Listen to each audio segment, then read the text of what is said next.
for this country, how could it be a proud day when a man who was not elected by the people becomes president of the United States?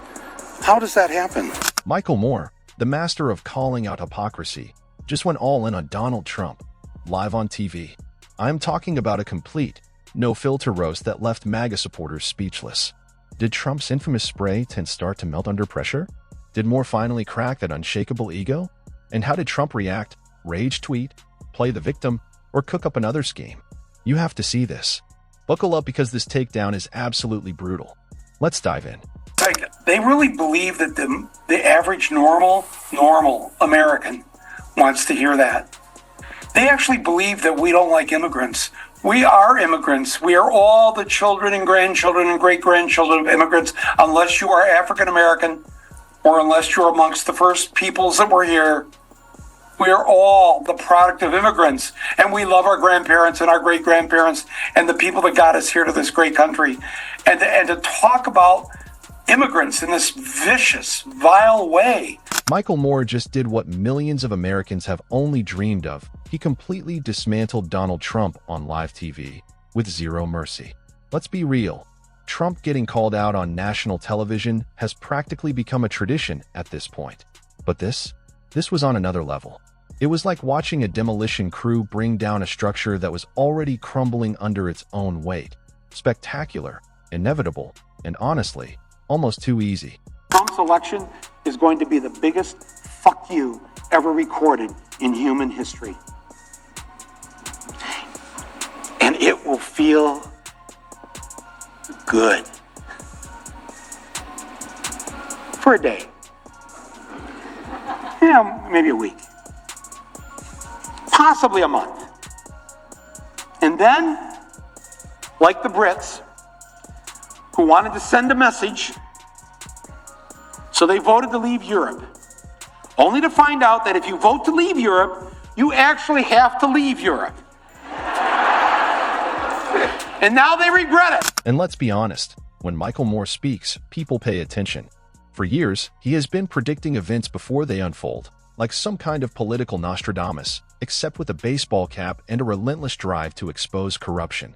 So when he set his sights on Trump this time, you just knew it was going to be explosive. And spoiler alert, it absolutely was. I don't think they really are in touch with where the majority of Americans are at. The majority of Americans do not want this divisiveness. They don't want the threat of violence. We are okay to disagree with each other, but that's where it is. Now, Trump has been called many things: a business genius by himself, a stable genius also by himself, and a man whose hair seems to be actively trying to escape his head by pretty much everyone else. But one thing he is definitely not: someone who handles criticism well. No. Trump takes criticism the way a toddler reacts to being told no, complete meltdown mode. So when Moore hit him with facts, logic, and, worst of all, humor. Good man. Yeah, he's a good man. He's done a good job. Moore laid out Trump's greatest failures like a late-night infomercial. But wait, there's more. And oh, was there ever? From endless legal troubles to the vanishing act of his so-called billionaire empire, it was a buffet of disastrous decisions. And Trump, a man who loves buffets, except when they come with subpoenas, was definitely not prepared for this one. Let's start with the biggest, most obvious train wreck: Trump's business empire. Better known as the financial equivalent of a reality show. Because nothing says brilliant businessman like bankrupt casinos, a fraudulent university, and a steak brand that somehow flopped in America. Think about that. This man had the one thing Americans love more than freedom: red meat. And he still failed. That is like opening a pizza shop in New York and going out of business because people just were not into it. I think that Donald Trump is a big believer in capitalism and free enterprise and the sort of thing that's driven us into the ground, this belief that you could just do whatever you want and it doesn't matter who gets hurt by it. And I don't really see him changing, but I think he knows he's been on TV. You know, I mean, he's a performance artist. He knows what to say and he knows how to make this appeal. You think it's BS? I think it's, well, please, I don't use that kind of language. Yeah. And then there is his political career, one long, slow-motion car crash that somehow keeps getting worse.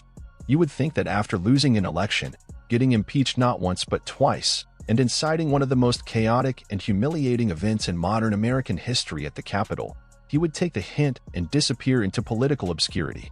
But no, that would require a level of self-awareness that Donald J. Trump simply does not have. Taking a hint is just not his thing. In fact, the more America tells him, enough already, the more convinced he seems that the country is secretly pleading for his return. Trump taking a hint is like his most die-hard supporters sitting through an actual, fact-based history class. It is just not going to happen. Because why deal with reality when you can rewrite history in real time? He knows something. He knows how to manipulate a dumbed-down population. A population whose schools have been wrecked, whose media is just insipid and stupid and doesn't give people the facts about what's going on. So the public is easily manipulated by somebody like him. Those who vote for him. He had record turnouts. He has the largest rallies. He supports a 21st century version of fascism, of marrying the state and capital together to benefit the few at the expense of the many and in the process. Think about this. Most politicians, when faced with scandal, legal trouble, and overwhelming public rejection, take the opportunity to bow out, write a self-serving memoir, and cash in on speaking engagements. But Trump? Not a chance. Instead of making a graceful exit, he doubles down, claiming to be the victim of a grand conspiracy orchestrated by everyone, from the radical left to the deep state to, who knows, maybe even the ghost of Abraham Lincoln. Okay, maybe not that last one, yet. And speaking of conspiracy theories, Trump has turned them into an art form. His entire political brand is built on grievance, alternative facts, and the belief that reality is negotiable. Lost an election? Blame fraud. Got impeached? Call it a witch hunt. Indicted?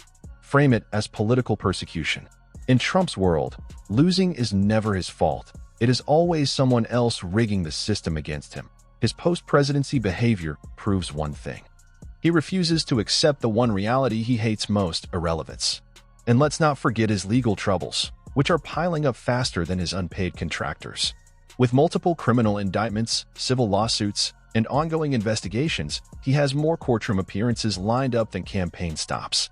But does that stop him? Of course not. He wears his legal troubles like a badge of honor, spinning them into yet another excuse to play the victim and stoke outrage among his supporters. Yet, despite everything, he still holds a disturbingly strong grip on a portion of the country. No matter how many scandals stack up, no matter how many fact-checkers expose his lies, no matter how many times he turns democracy into a joke, there is still a crowd hanging on to his every word. It is like a reality show that never ends, except the stakes are real and the consequences are frightening. But the real highlight? The legal chaos. Oh, the never-ending, delicious legal chaos. At this point, Trump's lawsuits deserve their own reality show. Law and Disorder, The Trump Chronicles.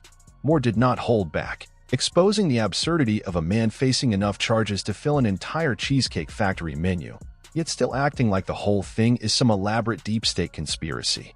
Because, of course, the justice system, which has let Wall Street fraudsters and war criminals walk free, suddenly decided, you know who we should go after? The guy with the spray tan and expired coupon business tactics. Makes perfect sense. And let's talk about those lawsuits, civil suits, criminal indictments, fraud cases. You name it, he has got it. His legal team probably has a group chat labeled Code Red, always. Meanwhile, Trump keeps ranting that the courts are rigged, as if judges are randomly drawing names from a hat, and his keeps coming up. No, that is called consequences. You do not get to spend decades bending the rules, stiffing contractors, and playing fast and loose with campaign funds without it catching up to you. Even Monopoly makes you go to jail sometimes. And then, there is his obsession with winning. Oh, Trump loves to talk about winning. But let's be real, his definition of winning is like his definition of tall. Just because he says it does not make it true. Donald Trump outsmarted us all. And then there's a little throw up in everyone's. His biggest win in recent years? Convincing people to shell out hundreds of dollars for tacky gold sneakers with his name on them. Because nothing says man of the people like scamming your own supporters with overpriced Liberace meets QVC footwear. Seriously, these shoes look like they were designed by someone who thinks Las Vegas is a personality trait. But hey, at least they will pair nicely with those Trump-branded steaks, the defunct airline, and whatever remains of Trump University. And oh, the grift, the never-ending, unstoppable grift. If Trump could monetize failure, he would be the richest man alive. Everything he touches turns into an overpriced, low-quality product that his most devoted fans somehow still throw money at. He is basically the ShamWow guy of politics, except instead of cleaning up messes, he just creates new ones and then asks his supporters to pay for the mop. Michael Moore laid all of this out with the precision of a surgeon, if that surgeon was also a comedian who specializes in exposing frauds. He did not just attack Trump's policies or lack thereof. He did not just call out the scandals, the failures, and the never-ending parade of embarrassments. He went straight for the brand of if something happens and Donald Trump is in office, his response will be exactly what you expect: clamping down on rights, pushing authoritarian ideas, and acting on his worst instincts. The scary part? No one will be able to challenge him. And let's not forget, where was he in the months leading up to taking office? Nowhere to be found when it came to doing the actual job. And let me say this directly, because I know he is watching. Trump has this habit: when someone says his name, the TV just seems to turn on. I once tweeted something about him, and oh, he hated it. See, here's the thing. Trump does not actually care if people disagree with him. What really gets under his skin? When people laugh at him. And Michael Moore did not just criticize him. He did not just expose him. He did the one thing Trump fears the most. He turned him into a punchline.so. Of course, the meltdown began. The all-caps rants, the desperate attempts to spin it as fake news, and the classic, "I barely know who Michael Moore is" routine. Because, when Trump pretends not to know someone, that definitely means they are irrelevant. Not that they just tore his entire existence apart on national television. But it is not just Moore. Trump's entire act is wearing thin. Even his once loyal supporters are beginning to realize that maybe, just maybe, the guy who bankrupted his own businesses, got impeached twice, and now spends his days ranting about deep state conspiracies is not quite the political mastermind he pretended to be. Who could have seen that coming? Oh, right, Michael Moore did. At the end of the day, Trump is just a man desperately trying to hold onto a fantasy version of himself that never actually existed. He wants to be seen as a genius, a winner, a titan of industry. You live here in Ohio, you know what I'm talking about.